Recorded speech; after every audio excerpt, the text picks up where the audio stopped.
তো ইসলামের এই সামগ্রিক বিজয় কিভাবে সম্ভব?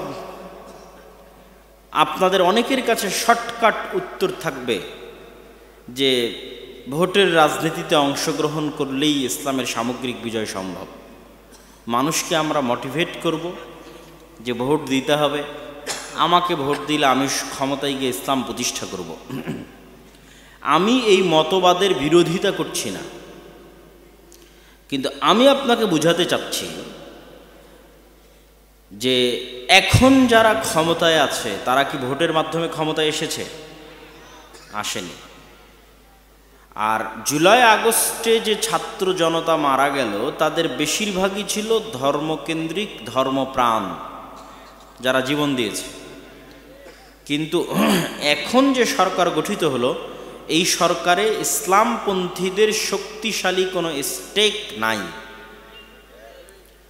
কেন নাই? তাহলে ইসলামপন্থীরা জীবন দিল, তাদের স্টেক নাই।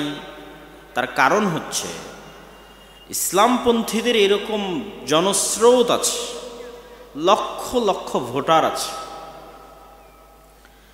পঙ্গপালের মতো কোটি কোটি জনতা আছে, ভক্ত সমর্থক আছে, কিন্তু ইসলামপন্থীদের প্রতিনিধিত্ব করবে এরকম শক্তিশালী কোনো প্রতিষ্ঠান নাই, ইনস্টিটিউট নাই।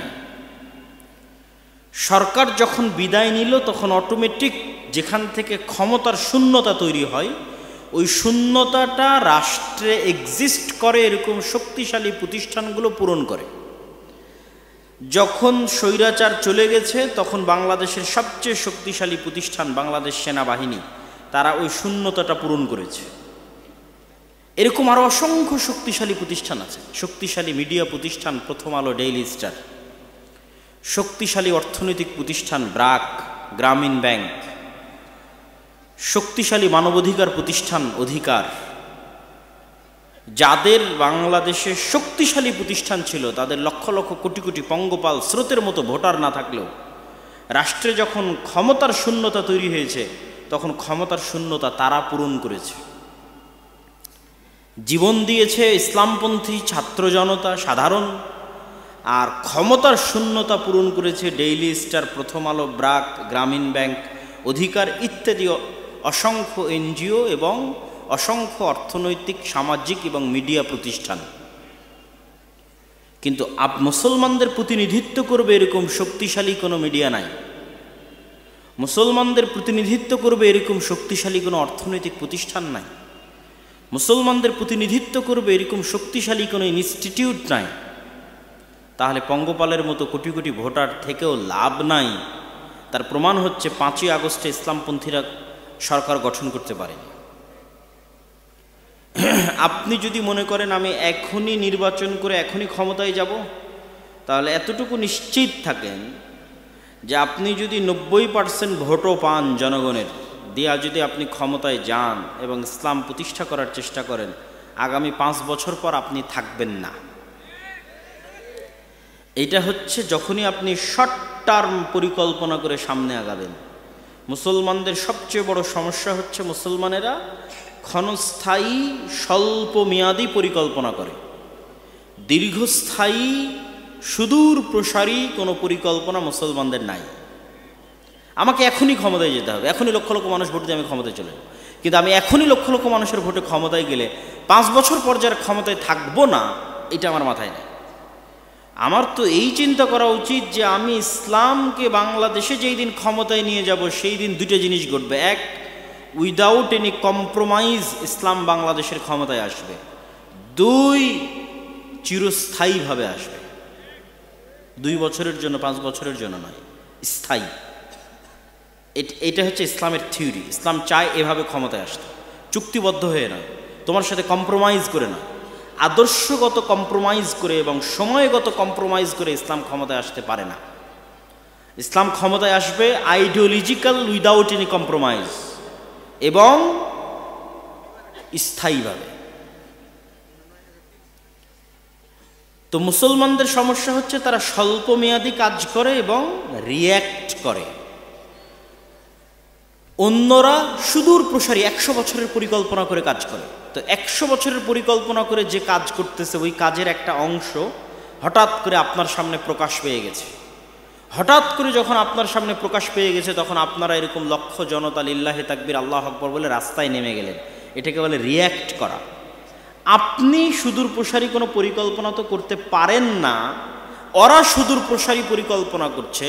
ওদের পরিকল্পনার কোনো অংশ যখন প্রকাশ পেয়ে যাচ্ছে আর আপনার কাছে মনে হচ্ছে এটা ইসলাম বিরোধী, তখন আপনি শুধু প্রতিক্রিয়া দেখালেন, রিয়্যাক্ট করলেন, মিছিল, মিটিং, বক্তব্য, লিল্লাহি তাকবীর আল্লাহু আকবার দিয়ে ওই পর্যন্তই শেষ। আপনি যে আবার পাল্টা কোনো সুদূর প্রসারী পরিকল্পনা করবেন, এটা নাই। এই দুটো জিনিস না থাকার কারণে এবং মুসলমানদের মধ্যে এই জ্ঞানের অভাব আছে যে রাষ্ট্রে ইসলাম ক্ষমতায় আসলে সে কি উপকারটা পাবে। পাশ্চাত্য মিডিয়া মুসলমানদেরকে ভয় দেখায় যে ইসলাম যদি ক্ষমতায় আসে তাহলে দেখো এরকম ভয়াবহ চিত্র। কি ভয়াবহ চিত্র? এই দেখো দোররা মারা হচ্ছে, হাত কাটা হচ্ছে, রজম করা হচ্ছে, এরকম ভয়াবহ চিত্র তো কি তোমরা কি তোমাদের দেশে দেখতে চাও? তখন মানুষ ভীত সন্ত্রস্ত হয়ে যায়।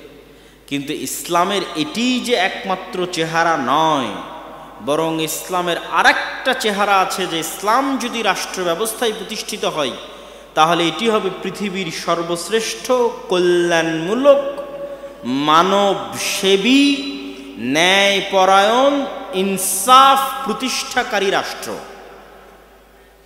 এই জিনিসগুলো প্রত্যেকটার অসংখ্য ব্যাখ্যা আছে। ন্যায়পরায়ণ, ইনসাফ প্রতিষ্ঠাকারী মানে কি? ন্যায়পরায়ণতা কি? ইনসাফ কি? মুসলমানেরা তো এই ছোট্ট জিনিসটাই জানে না যে ন্যায়পরায়ণতা কি। তাহলে সে কেমনে বুঝবে যে একটা ন্যায়পরায়ণ রাষ্ট্র কেমন হয়? এটা সে কল্পনা, আপনার কল্পনার দৃষ্টিতেও আপনারা দেখতে পারেন না যে ন্যায়পরায়ণ ভিত্তিক রাষ্ট্র কিরকম হতে পারে। কেন? মুসলমানদের ব্যক্তি জীবনে ন্যায়পরায়ণতা নাই। মুসলমানেরা ইসলামের বাহ্যিক যে রিচুয়ালস, বাহ্যিক যে আমল আখলাক, আনুষ্ঠানিকতা, সেটিকে ইসলাম মনে করে আমার মুখে দাড়ি আছে আমি মুসলিম, আমার মাথায় টুপি আছে আমি মুসলিম, আমি দান করলাম দানবীর আমি মুসলিম, আমি হজ করে আসলাম আমি হাজি, আমি তাহাজ্জুদের সালাত আদায় করি আমি নামাজি। কিন্তু সে তাহাজ্জুদের সালাত আদায় করার পরেও, নামাজি, হাজি, দানবীর হওয়ার পরেও সে যে মুনাফিক, এটা কিন্তু সে কোনোদিন বুঝতে পারেনি। কিভাবে মুনাফিক? রাসূলুল্লাহ সাল্লাল্লাহু আলাইহি ওয়াসাল্লাম বলেন, আরবাউন মান কুন্না ফীহি, চারটা বৈশিষ্ট্য যার মধ্যে থাকবে সে মুনাফিকান খালিসা, নিষ্কলুষ, নির্ভেজাল, খাঁটি মুনাফিক। এক, ইদা হাদ্দাসা কাযাবা, যখন কথা বলে মিথ্যা বলে, ওয়াইদা ওয়াদা আখলাফা, যখন ওয়াদা করে ভঙ্গ করে, ওয়াইদা তুমিনা খানা, যখন আমানত রাখা হয় আমানতের খেয়ানত করে। স্কুলের প্রিন্সিপাল এই দায়িত্ব আমানত, মাদ্রাসার মুহতামিম এই দায়িত্ব আমানত, ইউনিয়নের চেয়ারম্যান এই দায়িত্ব আমানত, এমপি, মন্ত্রী, minister, OC, AC land, sub registrar, সচিব, প্রধানমন্ত্রী, প্রধান উপদেষ্টা, এই প্রত্যেকটা পদ হচ্ছে আমানত। কিন্তু আপনি বলেন গত 16 বছরে এমনও দুর্নীতিবাজ ছিল যে তাহাজ্জুদ গুজার। কথা বলেন না? যে এমনও দানবীর ছিল যে প্রশ্ন ফাঁস করে সেই টাকা আল্লাহর রাস্তায় দান করেছে। তাহলে সে কি বুঝেছে ইসলামকে?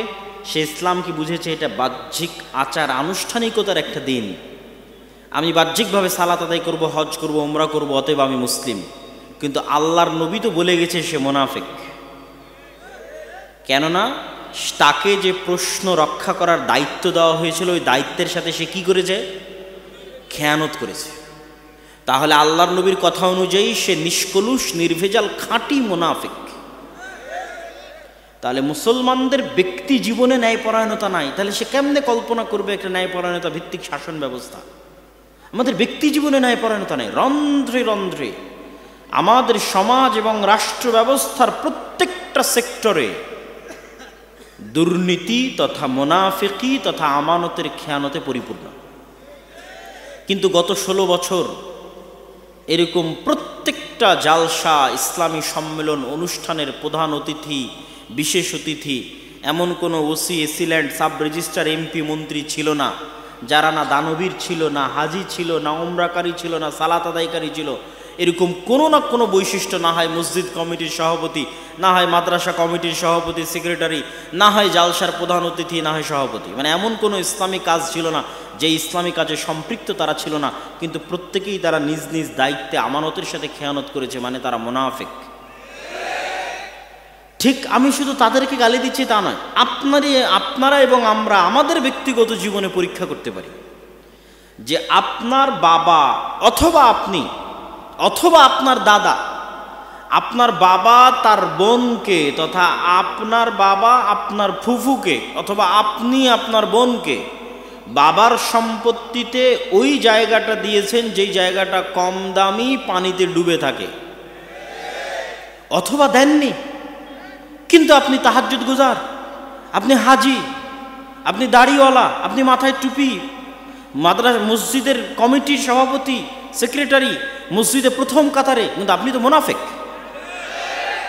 কেননা আপনি ন্যায়ের সাথে আপনার বোনের মুআমালাটা সমাধান করেননি, আপনার মধ্যে ন্যায় পরায়ণতা নেই, আপনি মুনাফিক। তো আমরা আমাদের ব্যক্তি জীবনেও, আমাদের রাষ্ট্রীয় এবং সামাজিক জীবনের কোনো স্তরে ন্যায়পরায়ণ নই, তাহলে আমি কেমনে বুঝবো যে ইসলামী রাষ্ট্র ব্যবস্থা কেমন হতে পারে, ইসলামী রাষ্ট্র ব্যবস্থা কতটা ন্যায় ভিত্তিক, কতটা সুষম, কতটা ইনসাফ ভিত্তিক হতে পারে? এটা এই ধরনের গণতান্ত্রিক সেকুলারিজম আর লিবারালিজমের বাংলাদেশে আপনি চোখেও দেখতে পাবেন না। ওইটা একমাত্র ইসলামই দিতে পারবে। কিন্তু ওই ইসলাম যদি ক্ষমতায় আনতে হয়, তাহলে যেমন আপনাদের এরকম শক্তিশালী প্রতিষ্ঠান লাগবে, ঠিক আমাদের ব্যক্তি জীবনের সততা এবং ন্যায়পরায়ণতা লাগবে। কেননা আপনার মাধ্যমেই তো ইসলাম ক্ষমতায় আসবে। তা আল্লাহ সুবহানাহু ওয়া তাআলা নিজে ন্যায়পরায়ণ, সারা পৃথিবীর সকল ক্ষমতার একচ্ছত্র মালিক তিনি তার দয়ায় আপনাকে ক্ষমতা দিবেন, আর আপনার মধ্যে ন্যায়পরায়ণতা নাই, তাহলে আল্লাহ কেমনে দিবেন? কেন আল্লাহ তো ন্যায়ের সাথে পৃথিবী পরিচালনা করে, আল্লাহ তার ক্ষমতা ন্যায়ের সাথে পৃথিবীতে প্রতিষ্ঠিত করে। তাহলে আল্লাহ তাকে কখনোই ক্ষমতা দিতে পারে না যার নিজের মধ্যে ন্যায়পরায়ণতা নাই। আপনি জোর করে ক্ষমতা দখল করে নেবেন সেটা ভিন্ন কথা, আল্লাহ আবার জোর করে ছিনিয়েও নিবে, যেমনটা আল্লাহ ছিনিয়ে নিয়েছে দেখছেন। সিরিয়াতে আল্লাহ সুবহানাহু ওয়া তাআলা ছিনিয়ে নিল 11 দিনে, আপনাদের এখানে নিয়েছে 36 দিনে, সিরিয়াতে নিয়ে নিয়েছে 11 দিনে, আপনাদের চেয়ে তো কম সময়ের মধ্যে। সুতরাং কুলিল্লাহুম্মা মালিকাল মুলকি তুতিল মুলকা মান তাশা, একচ্ছত্র ক্ষমতার মালিকানা কার হাতে? আল্লাহর হাতে। তো আল্লাহ যদি মনে করে তার দয়ায় আল্লাহ তার বাছাইকৃত বান্দাদেরকে ক্ষমতা দিবে, তাহলে অবশ্যই আল্লাহর সেই বাছাইকৃত বান্দাদেরকে আল্লাহর দয়া পাওয়ার উপযুক্ত হতে হবে। আর সেই দয়া পাওয়ার উপযুক্ত হওয়ার 1 নম্বর শর্ত, তাদের ব্যক্তিগত, পারিবারিক, সামাজিক জীবনে ন্যায়পরায়ণতা থাকতে হবে, তাহলে সে নেতা হতে পারবে। ন্যায়পরায়ণ এবং সত্যবাদী হওয়া ছাড়া you can't be a leader, আপনি আল্লাহর দৃষ্টিতে নেতা হতে পারবেন না। আমাদের নবী মুহাম্মদ সাল্লাল্লাহু আলাইহি ওয়াসাল্লাম যদি সত্যবাদী না হতেন, ন্যায়পরায়ণ না হতেন, আবু সুফিয়ান কখনোই আল্লাহর নবীর হাতে ইসলাম গ্রহণ করতো না। 2 নম্বর মানুষের কাছে, দুর্নীতিবাজ মানুষের কাছে, মিথ্যুক মানুষের কাছে কেন আমি ইসলাম গ্রহণ করব? আবু সুফিয়ানও জানে যে মুহাম্মদ সাল্লাল্লাহু আলাইহি ওয়াসাল্লাম একজন সচ্চা, ন্যায়পরায়ণ, একনিষ্ঠ, আমানতদার মানুষ, সে তার দাবিতে সত্যবাদী, এটা আবু সুফিয়ানও জানে। সুতরাং আল্লাহর নবীর মতো ফ্রেশ হৃদয় ছাড়া, মানে সাফ অন্তর, যে অন্তরে কলুষতা নাই, অন্যের প্রতি অন্যায় নাই, মিথ্যা নাই, এরকম সাফ হৃদয় নিয়ে যখন আপনি সালাতে দাঁড়াবেন, হজ করবেন, দান করবেন, ইসলাম প্রতিষ্ঠার জন্য চেষ্টা করবেন, তখন আল্লাহর দয়ায় কিভাবে আল্লাহ আপনাকে ক্ষমতা দিয়ে দিবে আপনি বুঝতেও পারবেন না। আজকে আফগানিস্তানে যারা ক্ষমতায় এসেছে, তাদের ক্ষমতায় আসার সবচেয়ে বড় সিক্রেট হচ্ছে ন্যায়পরায়ণতা। ক্ষমতায় আসার পরের দিনে আমিরুল মুমিনিন বলে দিয়েছে, যতজন যত জায়গায় দায়িত্বশীল আছে তাদের কারো সন্তান সরকারি চাকরি করতে পারবে না। কি ভয়ঙ্কর ন্যায়পরায়ণতা, যে যতজন যত জায়গায় পদাধিকার বলে দায়িত্বশীল আছে তাদের কারো সন্তান কি করতে পারবে না? সরকারি চাকরি করতে পারবে না। এর নাম ন্যায়পরায়ণতা। তারা নিজেদের মধ্যে ন্যায়পরায়ণতা প্রতিষ্ঠা করেছে, আল্লাহ তাদেরকে ক্ষমতা দিয়েছে। আর আমরা বাঙালি মুসলমানেরা যেহেতু 190 বছর ব্রিটিশদের গোলাম ছিলাম, ফলত আমাদের রক্তের মধ্যে মিথ্যার দুর্নীতি মিশে আছে। এই যতক্ষণ আমরা এই মিথ্যার দুর্নীতি থেকে নিজেকে মুক্ত না করতে পারবো, আপনি বিদেশে যান, আমেরিকায় যান, ইউরোপে যান, বাঙালিরা সেখানে গিয়েও মিথ্যা কথা বলতেছে। সেখানকার সরকার গভর্নমেন্টের কাছেও অতিরিক্ত ফায়দা, অর্থ ইনকামের জন্য মিথ্যা বলতেছে। তখন লজ্জায় মাথা নিচু হয় যে যেই জাতি খ্রিস্টানের কাছে, ইহুদির কাছে একটা টাকা বেশি পাওয়ার জন্য মিথ্যা বলতে পারে, সে কখনোই স্বাধীন হতে পারে না। তার ভাগ্যে জিল্লতি এবং গোলামি আছে, জিল্লতি এবং গোলামি তাকে বহন করতে হবে, অপমান এবং দাসত্ব আছে, বহন করতে হবে। আপনি স্বাধীন তখন যখন আপনি সত্যবাদী এবং ন্যায়পরায়ণ।